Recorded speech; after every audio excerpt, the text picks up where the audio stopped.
Welcome to the deep dive. Today we're going to be looking at a case that is profoundly difficult. It's the 2022 murder and dismemberment of Shad Thyrion in Green Bay, Wisconsin. It really is. And for our analysis, the sources we're drawing from are very specific. We're looking at the official criminal complaint from Brown County, the extensive trial testimonies, and, of course, the final sentencing records. Our goal here is to be precise and frankly solemn. We're going to trace the documented facts of the crime, the police investigation, and the legal process that followed against the perpetrator, Paler Shad Business. And it's so important to state up front that we're fully aware of the extreme cruelty documented in these sources. Absolutely. We want to maintain the utmost respect for the trauma that was inflicted on the victim, Shad Thyrion, and for the incredible pain his mother and his family continue to endure. So our mission is really to understand the documented reality of what happened without trying to simplify the truly shocking nature of these crimes. And that factual rigor is it's paramount when you're confronting details like these. We're sticking entirely to that legal record to build a comprehensive picture. Okay, so let's establish the key facts first. What do the sources confirm for us? The sources confirm Shad Thyrion was 24 years old when he was killed. The event itself, the whole tragic sequence, it unfolded over about 48 hours. It started sometime on the evening of February 21st, and the discovery was made on the morning of the 23rd in 2022. And the official acts are documented very clearly. Extremely clearly. It's listed as murder by strangulation, which was accompanied by rape, and then followed by the calculated dismemberment of his body. That combination of intentional extreme violence is really why this case stood out so much, both legally and in the public consciousness. It is. It's a confluence of horrors, really. So let's start with that raw, cold chronology. We need to begin by unpacking the timeline from the very last hours of Monday, February 21st, 2022. What do the records tell us about those moments leading up to the murder? Well, the sources established that the last time Thyrion was reliably seen was at approximately 9:30 p.m. on the 21st. He was picked up from his mother's house, the home of Tara Pakinich. And the person who picked him up was Paler Shad Business. That's right. And court testimony later confirmed that their relationship was sexual in nature. So the evening starts with what seems like a voluntary meeting between two people who knew each other. But their activities after that, they seem to have escalated very quickly, suggesting a descent into a really altered and volatile state. Precisely. The first part of the evening, they weren't alone. They were joined by a friend, and they all traveled to an apartment on Eastman Avenue. What happened there? The activity started with them smoking cannabis. But according to Shad Business's own testimony during the investigation, after that friend left, the substance use just intensified dramatically. How so? She stated explicitly that she and Thyrion then proceeded to smoke methamphetamine, a very potent stimulant. And that wasn't all, was it? No. She also said they injected the prescription drug trazodone, which is typically used as an antidepressant but also acts as a sedative. Let's pause on that combination for a second. Yeah. You have cannabis, a powerful stimulant like meth, and then you're injecting a sedative on top of it. It's a chaotic mix. And what does that specific cocktail of substances, Yeah. what does that imply, especially when you look at the defense strategy later on? Well, that combination is legally and psychologically pivotal. The defense really tried to argue that this mix, a stimulant that's often associated with paranoia and violence, plus a tranquilizer, created an explosive, unpredictable, and a severely impaired mental state. So they were suggesting a detachment from reality. Exactly. The theory was that this massive intoxication could support the later claim that she didn't have the mental capacity to form intentional malice, or to even appreciate that her actions were wrong. That's the legal standard for a not guilty by reason of insanity plea. But the sources also show that after this intense drug use at that apartment, they didn't stay there. They went back to Thyrion's mother's house. Correct. And this return to a private, familiar setting is what ultimately enabled the conditions for the crime. And his mother wasn't home at the time. That's right. They got back to the residence while Tara Pakinich and her boyfriend, Steve Hendricks, were documented as being out. So they had the house to themselves. They did. And the sources are very clear. They went straight down into the basement. And it was there, in that secluded space within his own family home, that they began to engage in sexual intercourse. That basement became the absolute epicenter of this whole tragedy. And in an attempt to sort of contextualize what happened next, Shad Business brought up their alleged sexual history. Yes, she did. Shad Business claimed that she and Thyrion had, in the past, engaged in erotic asphyxiation, breath play. So the defense brought this up. Yes, the defense brought this forward to suggest that the strangulation initially began within some kind of consensual framework. But the documented facts of what actually happened that night, Yeah. they just completely obliterate any claim of consent. It turned into a sustained, intentional homicide. Very, very quickly. This is where the criminal complaint moves from that context to the horrifying mechanism of death itself. How specifically did the complaint detail that escalation from what she claimed was a consensual practice to murder? The complaint is explicit. Shad Business confirmed that on this particular occasion they were using metal chains, and she proceeded to actively strangle Thyrion with those chains. The account in the records documents an extreme use of force that it rapidly transformed the situation from what might have been a high-risk sexual encounter into a fatal attack. And the sources document a critical point of no return, a moment where it was clear he was suffering irreversible damage. That moment it's medically and legally defining. Shad Business herself stated that she continued strangling him with the chains until he started coughing up blood. He was coughing up blood. Yes. And crucially, she admitted that even after seeing this definitive sign of extreme distress and injury, she didn't stop. She just kept going. She kept going. She continued the strangulation for a period she estimated to be between 3 and 5 minutes. That act directly resulted in Shad Thyrion's death. 3 to 5 minutes. That extended duration was a central pillar of the prosecution's case. It provided what they argued was undeniable evidence of intent. Right. It shows it wasn't a brief, accidental over-application of force. No. It was a sustained, deliberate action aimed at causing death. The charge of intentional homicide really hinges on that duration and the failure to stop after seeing those critical signs of injury. And then what happened immediately after his death is just as disturbing. It indicates a complete and total disregard for the life that had just been taken. The post-mortem activity documented in the sources, it paints an extremely dark picture. Sure. Shad Business admitted that after Thyrion was deceased, she stayed with the body for several hours. For hours? Yes. And during that time, she performed oral sex on his body and used sex toys. This activity, this continuation of sexual acts on a corpse, formed the basis for the separate charges. Mutilating a corpse. Exactly. And it also really complicated the defense's claims about her mental state. I mean, how could someone who was supposedly so mentally disconnected engage in such a purposeful, sustained acts? And that profound violation was then followed by an act of immense calculated effort. The dismemberment of the body the next morning. Yes. And this requires a shift from what might be seen as impulsive violence to something far more methodical and calculated. Which, again, undermines that argument that her actions were just the result of some intoxicated, chaotic breakdown. It does, severely. The sources detail that the following morning, she actively looked for tools. She found knives in the house and used them to begin the dismemberment. And the process itself was described in the trial, right? In chilling clinical detail. The preparation for it suggested foresight. It suggested she was planning for the mess involved. How so? The sources describe how she positioned the body on a bed in the basement. To manage the biohazard, she performed the beheading specifically over a bucket and a large plastic storage tote. So she was using them as containment vessels. She was. It illustrates a clear, calculated attempt to control and conceal the forensic evidence, especially the blood. So she's not just reacting violently in the moment, she's actively problem-solving the consequences of her violence. Exactly.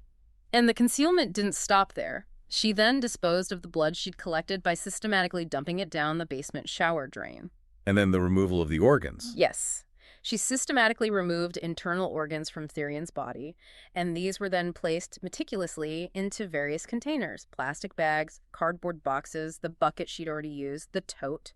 This wasn't a haphazard act. It was a methodical attempt to package, to fragment, and to hide the remains throughout the basement.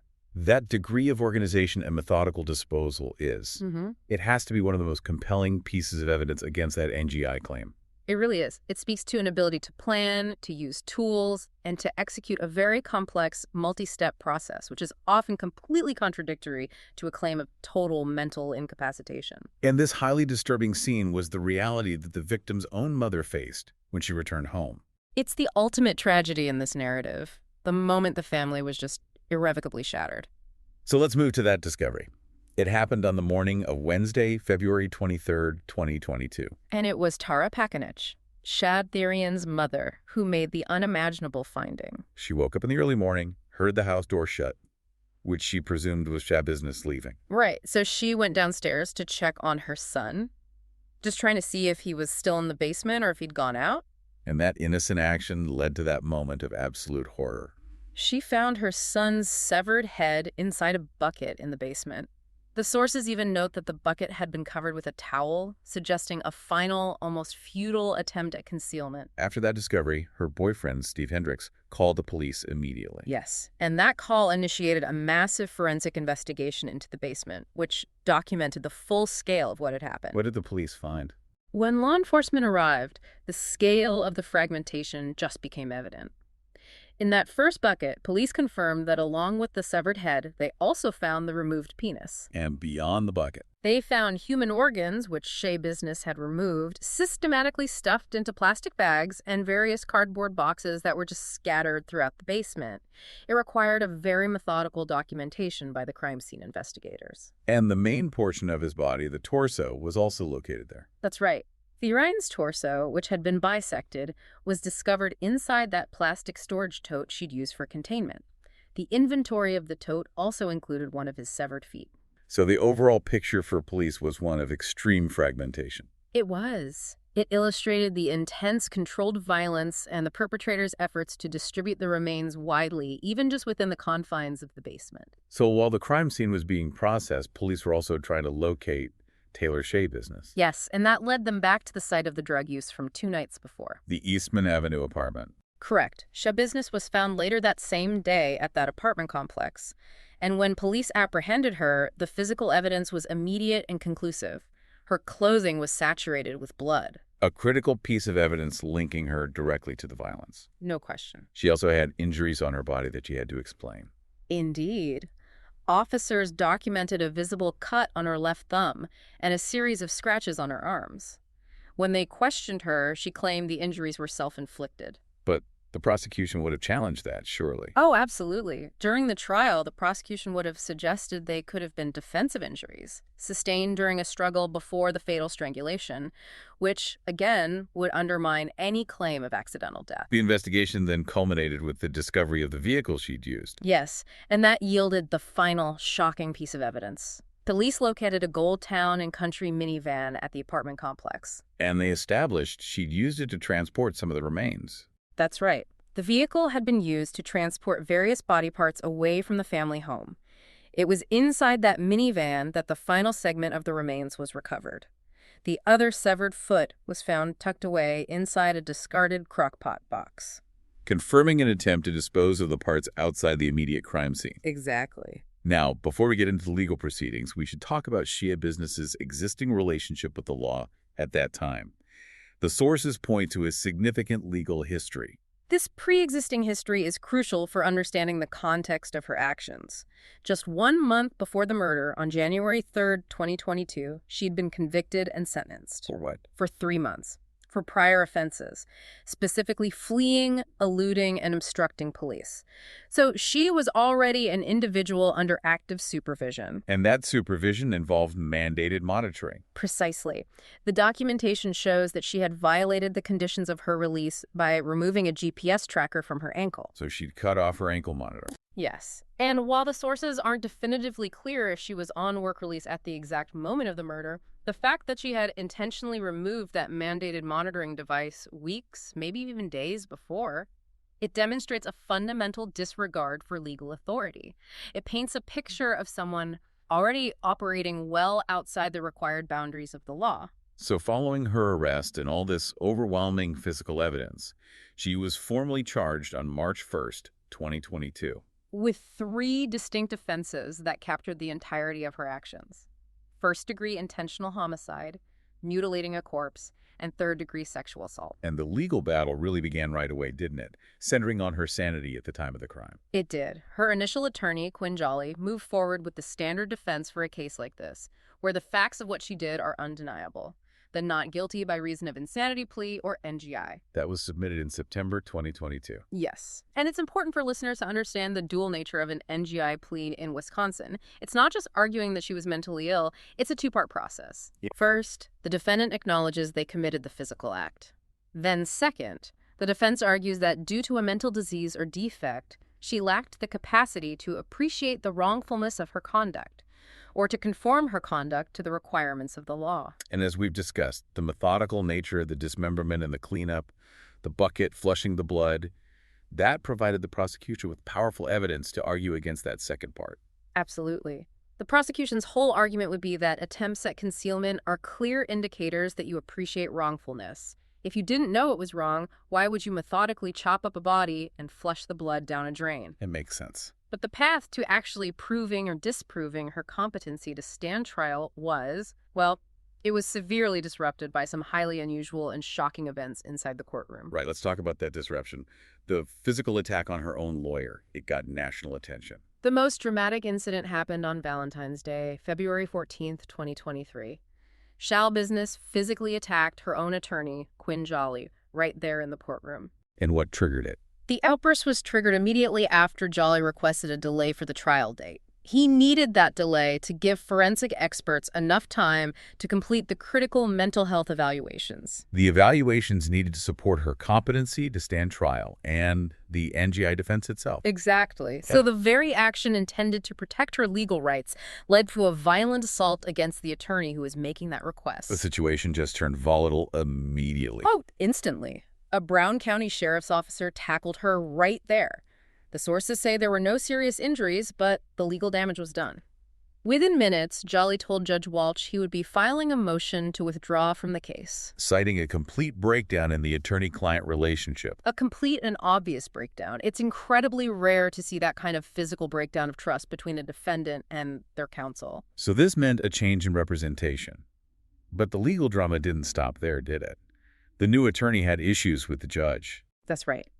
Jolly was relieved, and Christopher Froelich was appointed as new counsel. And his first significant motion was a big one. He requested that Judge Walsh recuse himself from the case entirely. What was the argument for that? The argument was that because Judge Walsh had personally witnessed the unprovoked physical attack on her previous lawyer, his impartiality might be compromised. The defense suggested the judge might now harbor a bias against the defendant because of what he saw. And how did the court respond to that request? Judge Walsh declined. He maintained that his impartiality was intact and that witnessing the event did not compromise his ability to preside over the case fairly. So the trial moved forward with this unique dynamic. Yeah. A judge who had a direct, personal observation of the defendant's volatility. Exactly. Outside of any testimony or evidence. As the trial preparations continued, the focus remained on that psychological assessment for the NGI plea. And the forensic testimony revealed some statements that were, well, they weren't just signs of mental illness. They were profoundly detached from reality. The testimony of the forensic psychologist, Diane Litton, brought out one of the most widely reported and bizarre statements from Shad Business. During her evaluation, Shad Business claimed, completely unprompted, that she had a thing with Jeffrey Dahmer a year ago. A relationship with Jeffrey Dahmer, a notorious serial killer who had been murdered in prison nearly 3 decades earlier. Yes. That statement alone just signals a profound break with reality.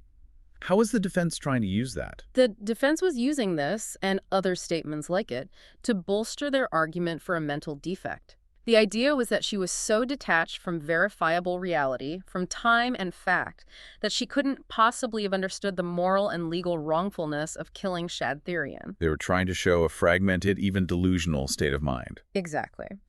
But the prosecution had their own experts, and they argued that while these statements clearly indicated a profound mental illness, they didn't necessarily mean she was legally insane under the NGI standard. The standard which requires the inability to appreciate wrongfulness. Precisely. So despite all of it, the claims of incapacity, the violent courtroom attack, the bizarre statements, the jury ultimately had to reconcile her mental state with the intentionality implied by the sustained strangulation and that meticulous cleanup. And that reconciliation led to a very definitive outcome. On July 26, 2023, the jury delivered its verdict, and they did it quickly. Shad Business was convicted on all 3 counts she faced. First-degree intentional homicide, mutilation of corpse, and third-degree sexual assault. Yes.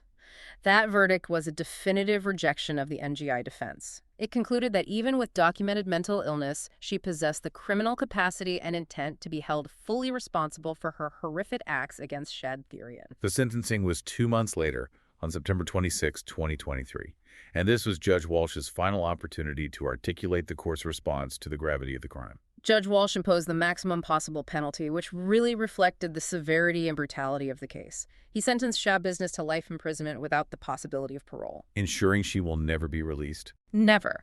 And he added an additional 10.5 years for the other charges, for mutilating a corpse and the sexual assault, which just reinforced the finality of the sentence. And the judge's rationale for such a severe sentence wasn't just about punishment, was it?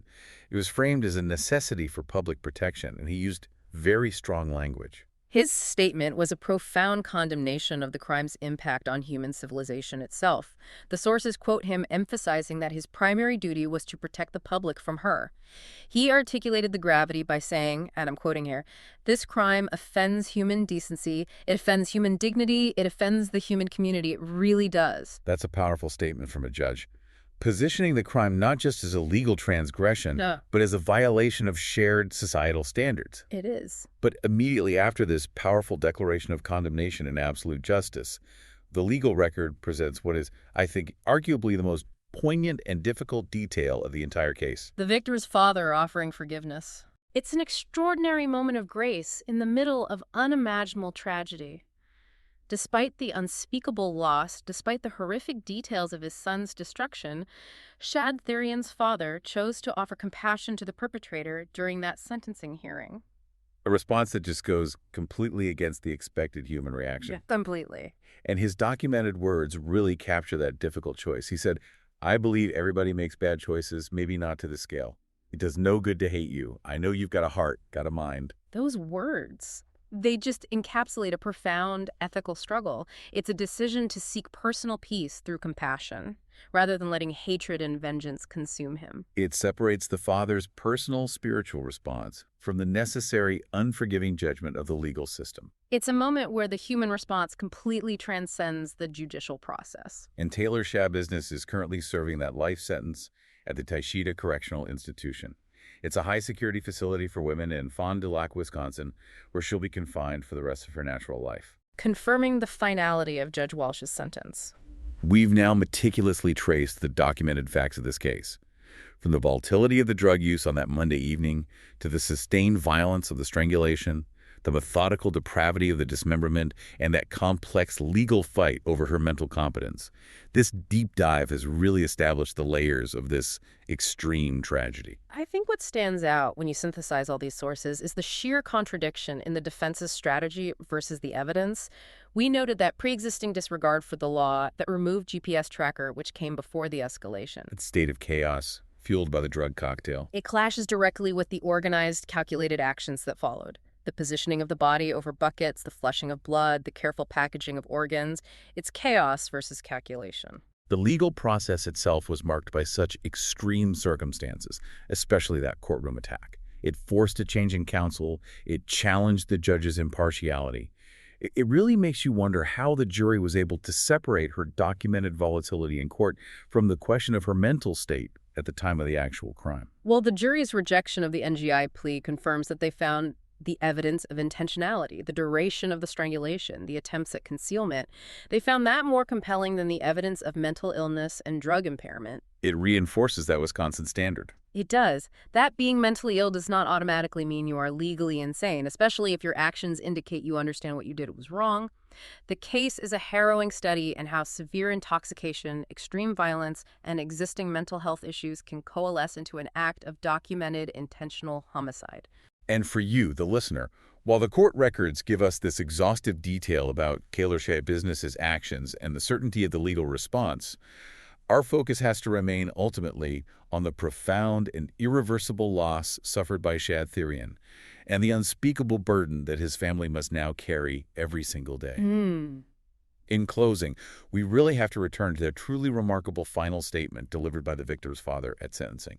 It forces us to step back from the legal framework of retribution and punishment. It raises essential questions about the meaning of humanity, even in the darkest possible scenarios. So we want to leave you with this provocative thought, something to carefully consider as you mull over the facts of this very difficult case. Reflecting on Shad Thyrion's father, who offered forgiveness to the person who committed absolute depravity against his son.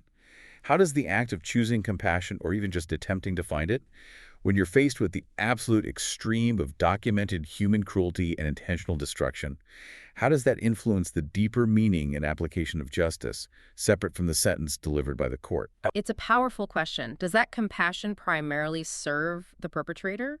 Or is it fundamentally a necessary mechanism for the victim's loved ones to seek and to define their own measure of peace? It is an enduring, complex ethical question born from the deepest possible tragedy.